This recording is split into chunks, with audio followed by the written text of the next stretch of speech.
Magandang gabi mga kapuso. Kamusta ho ang naging long weekend ninyo? Para ho sa mga babiyahe pa lang o sa mga naghahanda na para sa undas, doble ingat po dahil kung papunta ho kayo sa Southern Luzon o Visayas, yan ho kasi ang tinutumbok ngayon ng minomonitor nating low pressure area. Huling namataan ng LPA sa layong 735 km silangan ng Virac, Catanduanes.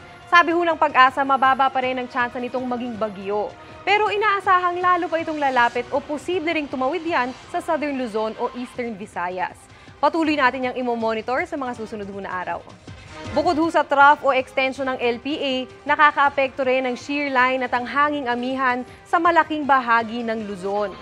Base sa datos ng Metra Weather, umaga pa lang bukas ay may ulan na sa Palawan, Mindoro Provinces at Bicol Region.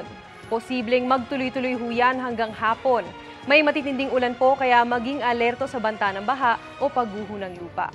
Sa mga taga Metro Manila naman, maghapong mababa ang tsansa ng ulan sa maraming lugar. Pero hindi inaalis ang posibilidad ng localized thunderstorms pagsapit ng gabi. Kaya kung may pupuntahang Halloween event bukas, huwag pa rin kalimutang magdala ng payong. Para ho sa mga kapuso natin sa Visayas, mataas ang tsansa ng ulan sa hapon, lalo na ho sa Panay Island, Negros Provinces, Samar Provinces, pati sa ilang bahagi ng Cebu. May heavy to intense rain kaya maging handa sa posibleng pagbaha.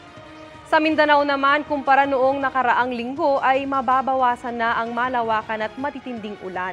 Kalat-kalat na ulan na lang yan sa Zamboanga Peninsula, Northern Mindanao, Caraga at Davao Region. Yan lang ho muna ang latest sa lagay ng panahon. Ako po si Maureen Shrivers para sa GMA Integrated News Weather Center.